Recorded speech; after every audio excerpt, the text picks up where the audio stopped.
मित्रांनो, मी कुमारी कार्तिकी लक्ष्मण राऊत आपल्यासोबत आहे. आपल्या शाळेतील विद्यार्थिनी जी श्रेया विनोद गाडवे, जिने तलवारबाजी या खेळामध्ये मजल मारली आहे. तलवारबाजी राज्य स्तरापर्यंत खेळत असताना तिने स्वतःच नव्हे तर आपल्या शाळेचं, आपल्या आई वडिलांचं, शिक्षकांचं नावलौकिक केलेलं आहे.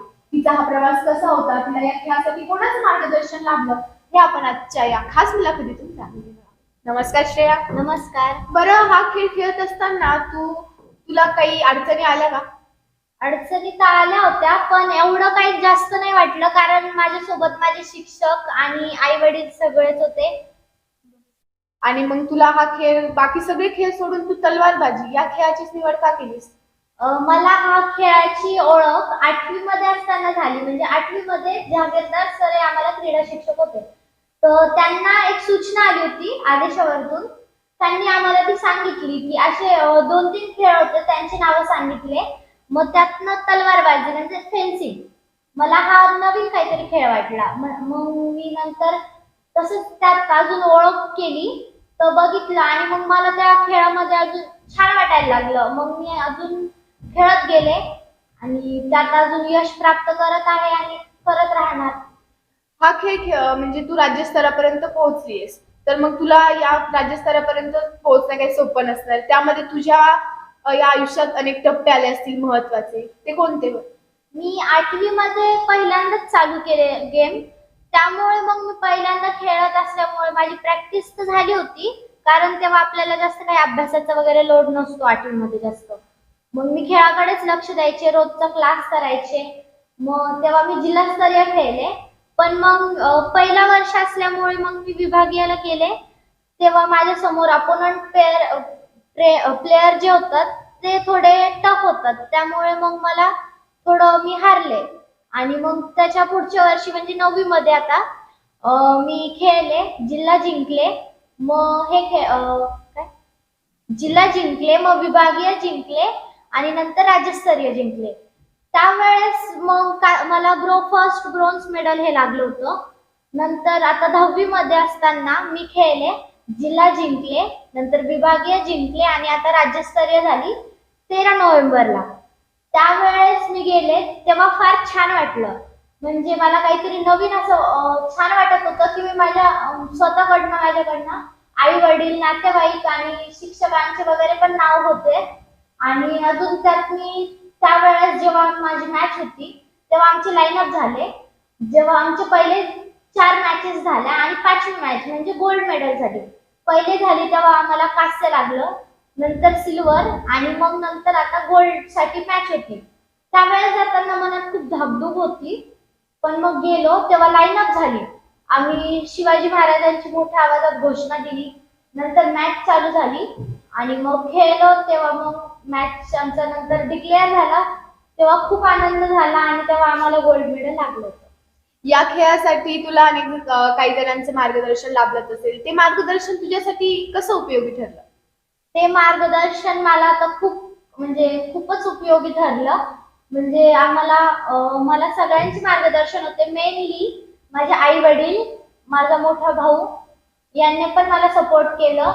म्हणजे क्लासला येणं जाणं तेच करायचे. परत नंतर शाळेचे शिक्षक वृंद, श्री हेमंत जोशी सर, जागीरदार सर, किशोर नावकर सर, आमचे कोचिंगचे सर म्हणजे विजय Gadekar sir, coach Rohan Waghmare sir, अजून बरेच शिक्षक, म्हणजे सर्व शिक्षकांनी चांगला पाठिंबा दिला.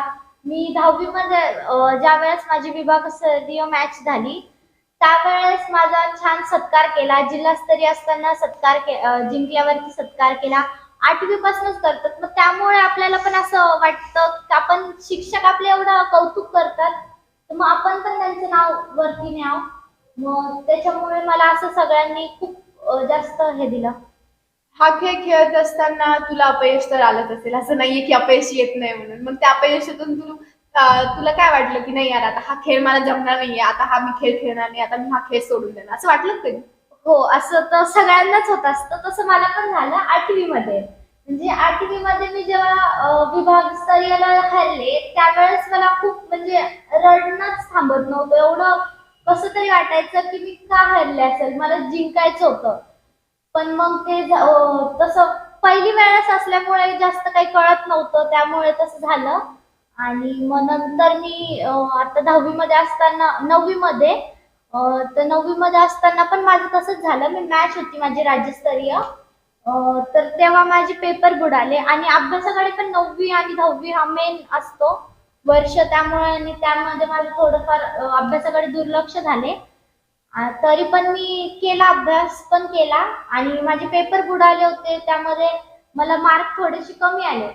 पण मग नंतर मला जेव्हा ब्रोन्झ मेडल लागलं, ते पण फर्स्ट ब्रोन्झ, तर तेव्हा मला छान वाटलं. आणि 10वी मध्ये मी आता जेव्हा खेळले त्यावेळेस पण मग मला असं वाटलं होतं की मी अभ्यास थोडं जास्त दुर्लक्ष होतंय.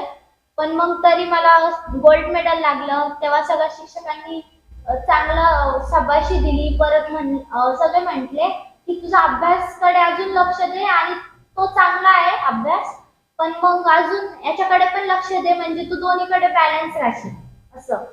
आणि मग बस. बरं, तू म्हणलीस की मी रडले, तू बोललीस ना रडले, मग तेव्हा तुला काय मागे खेचणारे पण भरपूर असतील आणि पुढे नेणारे पण भरपूर असतील. मग तुला पुढे नेणारे कोण होते? पुढे नेणारे म्हणजे भरपूर जण होते. मागे खेचणारे तर जास्त नाहीच, पण एखाद दोन असतातच तसे. पण मग पुढे नेणारे म्हणजे माझे आई वडील, भाऊ, शिक्षक सर्वे, अजून म्हणजे सगळे मित्रमैत्रिणींनी पण फार जास्तच हे केलं होतं, आम्हाला सपोर्ट दिलता. तू जाशील तर तू जिंकणारच असं सांगितलंच होतं. पहिल्यांदा ऐकलं मित्रमैत्रिणींनी पुढे नेलंय म्हणून. बरं, ह्या आता हा खेळ म्हणजे तू म्हणलीस की आता मी सांगते की खेळांमध्ये खूप विद्यार्थ्यांना पुढे जायचं असतं, पण त्यांना काय वाटतं, नाही यार आता आपण अभ्यासाकडे लक्ष दिलं पाहिजे, अभ्यासात करिअर आहे. तुझं काय म्हणणं आहे, खेळामध्ये करिअर होतं का? हो, अभ्यासात तर असतंच करिअर, त्यात तर काही डाऊटच नाहीये. पण मग खेळामध्ये पण असलं ना, की खेळामध्ये आपण चांगलंच असलं पाहिजे. त्याने आपलं ब्रेन चांगलं राहतं, आपली सगळं चांगलं राहतं, म्हणजे आपण फिट राहतो. आणि जर आपण पूर्ण शारीरिक फिट राहिलो तर मग अभ्यासामध्ये पण चांगलंच असतो. तसंच मग आपण जर खेळाकडे लक्ष दिलं तर खेळामध्ये पण भरपूर करिअर आहे. खेळांकडनं आपल्याला जॉब लागू शकतात, आपण त्यात अजून पुढे करिअर करू शकतो, आपण कोच बनू शकतो. आणि आपण सगळ्यांनी चांगलंच केलं, जर आपण मनापासून जर काही ठरवलं ना तर आपण करू शकतो. बरं, तू काय विद्यार्थ्यांना आणखी काय संदेश देशील की तुम्ही खेळामध्ये पुढे जा, खेळत राहा? मी असा संदेश देईल की आपण कधीच डगमगलं नाही पाहिजे. जर डगमगलं तर आपण गेलो. आपण कधी पण स्वतःवरती विश्वास ठेवायचा, म्हणजे आपल्याकडनं सगळं होतं. धन्यवाद श्रेया, तुझा हा प्रवास आमच्याबद्दल शेअर केल्यासाठी आणि तुझा हा प्रवास आमच्या विद्यार्थ्यांसाठी, आमच्यासाठी खूप मोलाचा ठरला आहे आणि या प्रवासातून अनेक विद्यार्थी पुढेही जातील. त्यामुळे धन्यवाद. असेच नवनवीन व्हिडिओ पाहण्यासाठी आमच्या चॅनलला लाईक करा, शेअर करा आणि सबस्क्राईब करा. पाहत असेच नवनवीन व्हिडिओ. धन्यवाद.